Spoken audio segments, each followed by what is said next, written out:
नमस्कार साथियों। आज की वीडियो में बात करेंगे सरसों की खली के बारे में। जैसा कि आप जानते हैं, सरसों की खली एक बहुत अच्छा माइक्रो न्यूट्रिएंट है और यहाँ पर बहुत सारे पोषक तत्व वो फसलों को देने के साथ साथ आपकी मिट्टी में भी बहुत सारे पोषक तत्वों का फैलाव करती है।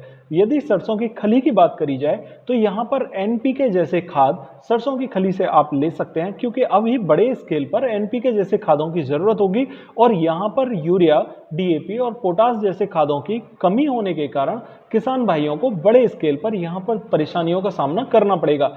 इसलिए यदि आप सरसों जैसी फसलों में सरसों की खली का उपयोग करते हैं, मटर जैसी फसलों में सरसों की खली का उपयोग करते हैं या गेहूं की फसल में भी सरसों की खली का उपयोग करते हैं, गन्ने की बिजाई में सरसों की खली का उपयोग कर लेते हैं और यहाँ पर चने जैसी फसलों में भी सरसों की खली का बहुत महत्व है साथियों।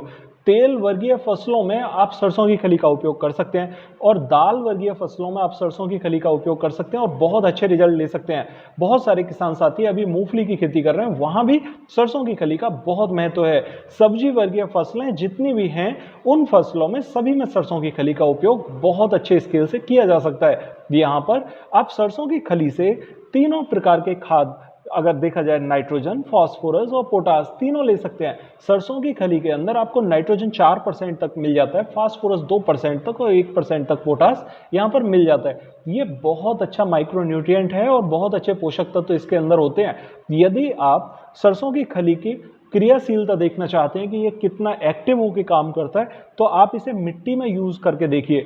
मिट्टी में ये आपकी मिट्टी के जो रंध्र होते हैं, जैसे सपोज करो कि ये मिट्टी है और ये सरसों की खली है। मिट्टी जब सरसों की खली से मिलेगी तो इस मिट्टी के अंदर जो खाली रंध्र होते हैं उसमें सरसों की खली के पार्टिकल्स जाते रहते हैं और इस मिट्टी को उपजाऊ बनाती रहती है। यानी कि सरसों की खली ऐसा नहीं है कि आपने खेत में डाला और वो न्यूट्रल पोषक तत्व की तरह पड़ी रही, नहीं, वो एक्टिव पोषक तत्व की तरह आपकी मिट्टी के साथ में क्रिया करके मिट्टी को भी उपजाऊ बनाने में मददगार होती है। यहाँ पर जिन भी साथियों की मिट्टी क्षारीय है, वो किसान साथी सरसों की खली का उपयोग बड़े स्केल पर कर सकते हैं और अच्छे रिजल्ट भी उन्हें देखने को मिलेंगे। यहाँ पर सरसों की खली को बहुत सारे साथी ये पूछना चाहते हैं कि बुरकाव हम किस टाइप से कर सकते हैं। तो देखिए, बेसल डोज में आप सरसों की खली का उपयोग कर सकते हैं। पानी के साथ जब आप पलेवा कर रहे हैं खेत में, उस समय पर पानी के साथ में भी सरसों की खली को छोड़ा जा सकता है। और आप अगर खेत में पलेवा करने के लिए जा रहे हैं तो बुरकाव के माध्यम से थोड़ी सरसों की खली को बारीक कर लीजिए और बारीक करके भी छिट्टा दे सकते हैं। यहाँ पर सरसों की खली यदि आप प्रति एकड़ मात्रा में पूछना चाहते हैं कि कितना यूज करना चाहिए, तो बुरकाव के माध्यम से यूज करने के लिए 25 किलोग्राम खली 1 एकड़ जमीन के लिए काफी रहेगी। यदि आपकी मिट्टी क्षारीय है तो वहां पर क्षारीयता को तेजी से कम करने के लिए आप सरसों की खली थोड़ी मात्रा बढ़ाकर यूज कर सकते हैं। बहुत सारे साथियों का यहाँ पर परेशानी ये आती है कि वो सरसों की खली को बेसल डोज में यूज नहीं कर पाए हैं और उनकी फसल आगे बढ़ जाती है, तो वो पहले, दूसरे, तीसरे पानी पर क्या इसका यूज कर सकते हैं? बिल्कुल कर सकते हैं। आप सरसों की खली का उपयोग फसल की किसी भी अवस्था में करिए, आपको बढ़िया रिजल्ट देखने को मिलेंगे। यहाँ पर सरसों की खली को यदि आप बुरकाव के माध्यम से लगा रहे हैं तो बुरकाव के माध्यम से लगाने के बाद सिर्फ एक बात का विशेष ख्याल रखना है कि आपको 2 से 3 पानी बहुत जल्दी जल्दी देने होंगे। यदि आप सरसों की खली को बुरकाव करने के बाद पानी जल्दी नहीं देते हैं तो ये सरसों की खली आपकी, जैसे सपोज करो यहाँ हमने पानी डाला और पानी पड़ने के बाद ऊपर की परत तो यहाँ पर पानी के साथ में घुल जाएगी और घुल के मिट्टी में चली जाएगी, लेकिन ये जो सरसों खली इकट्ठा रह गई है, ये हमारी मिट्टी में बहुत तेजी से और ज़्यादा दूर तक नहीं फैल पाएगी। वो जहाँ पर पड़ी है उसके आसपास के एरिया में ही माइक्रो न्यूट्रिएंट्स दे पाएगी। इसलिए चूंकि इसे घोल के खेत में लगाना ज़्यादा लाभकारी होता है, मिट्टी को तेजी से ये घुली हुई ज़्यादा जल्दी कवर कर लेती है, इसलिए पानी जल्दी जल्दी 2 से 3 अपनी फसल में जरूर दें। साथियों, ये बहुत से साथी यहाँ पर पूछना चाहते हैं क्या सरसों की खली से हम जीवामृत जैसे माइक्रो न्यूट्रिएंट तैयार कर सकते हैं? हाँ, यहाँ पर आप बहुत अच्छे पदार्थ तैयार कर सकते हैं जिससे कि आप अपनी फसल में कीटनाशक, फंगिसाइड और खाद बड़े अच्छे से तैयार कर सकते हैं। जैसे कि आप सरसों की खली को लगभग 8 दिन पहले पानी में डाल दीजिए। पानी में डालने के साथ में आप उसे बंद करके रख दीजिए।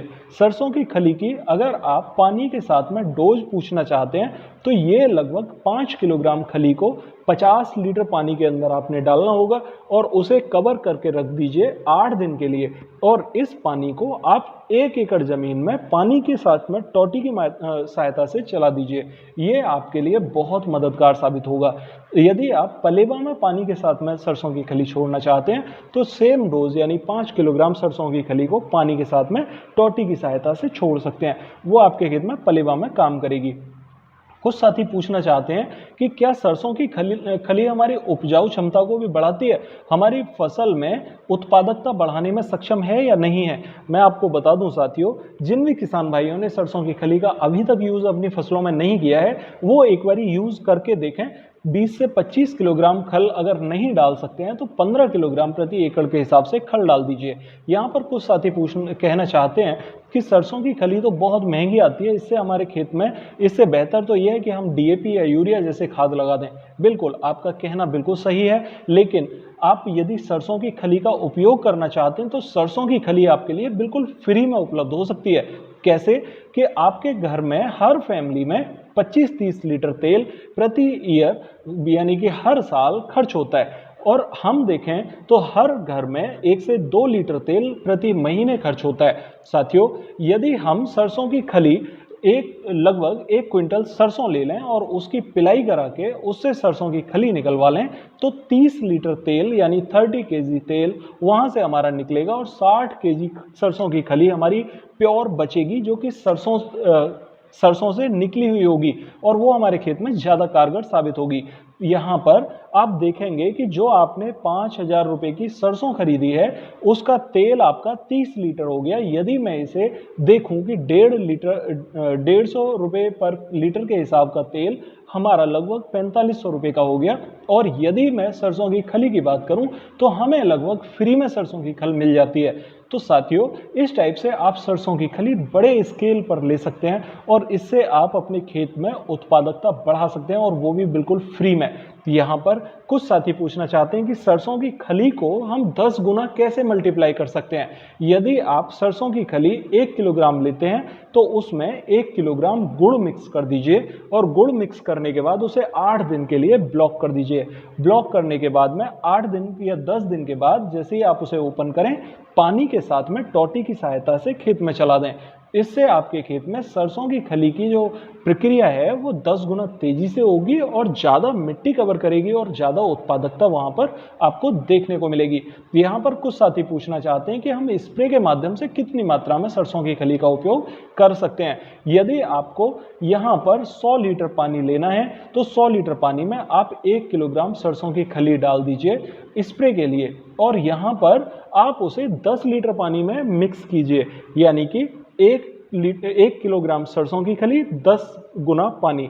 ठीक है, ये हो गया आपका मिश्रण तैयार करने के लिए यानी फुलाव करने के लिए। जब फूल के तैयार हो जाए फिर उसे उसके 10 गुने पानी में मिला के स्प्रे कर दीजिए, यानी कि 1 किलोग्राम सरसों की खली को आप यहाँ पर 10 लीटर पानी के साथ मिक्स करिए और 10 लीटर पानी जब तैयार हो जाए उसे आप 100 लीटर पानी के साथ मिला के स्प्रे कर दीजिए, यानी कि ये लगभग 100 लीटर पानी आपका 4 बीघा ज़मीन कवर कर लेगा और यहाँ पर 1/3 जो ज़मीन होगी आपकी वो आसानी से कवर हो जाएगी, यानी कि 1/3 एकड़ ज़मीन यहाँ पर आप कवर कर सकते हैं 1 किलोग्राम सरसों की खली से स्प्रे के माध्यम से। कुछ साथी पूछना चाहते हैं कि क्या बुरकाव के माध्यम से हम सरसों की खली को 2 या इससे ज़्यादा बार यूज़ कर सकते हैं। यदि आपने बेसल डोज में सरसों की खली उपयोग करी है तो आप बासमती अवस्था में 30 से 40 दिन की अवस्था में दोबारा इसे यूज़ कर सकते हैं। कुछ साथी पूछना चाहते हैं पानी के साथ घोल बनाकर चलाई हुई सरसों की खली को कितने बार में यूज़ करना है। तो आप इसे लगभग 20 से 25 दिन के अंतराल पर 2 बार यूज़ कर सकते हैं, कोई इशू यहाँ पर नहीं आएगा।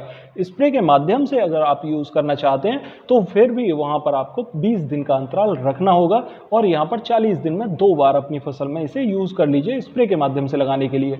कुछ साथी पूछना चाहते हैं कि इसके साथ क्या कोई दूसरे पदार्थ भी हम मिला के यूज़ कर सकते हैं। हाँ बिल्कुल, यदि आप सरसों की खली के साथ में दूसरे माइक्रो न्यूट्रिएंट मिक्स करना चाहते हैं तो वो आप कर सकते हैं, आपको बढ़िया रिजल्ट इसके देखने को मिलेंगे। साथियों, आशा करता हूं आप अगली आने वाली फसलों में, चाहे वो गन्ना हो, धान हो, गेहूं हो या दूसरी फसलें हैं, उनमें सरसों की खली का जरूर यूज करेंगे और अच्छे रिजल्ट पाएंगे। ये मैं आपसे प्रॉमिस कर रहा हूं, क्योंकि बहुत लंबे समय से किसान साथियों ने इसके बहुत अच्छे रिजल्ट लिए हैं। आप भी इसका उपयोग करके अच्छे रिजल्ट ले सकते हो। साथियों, आशा करता हूं आप मेरी बात समझ पाए होंगे। फिर भी यदि आपकी कोई क्वेरी हो कमेंट बॉक्स में जरूर पूछिएगा, और यदि चैनल पर नए आए हैं तो चैनल को सब्सक्राइब करना बिल्कुल ना भूलें, क्योंकि इस टाइप की जरूरी जानकारी मैं आपको देता रहता हूं। मिलते हैं अगली वीडियो में, तब तक के लिए नमस्कार साथियों।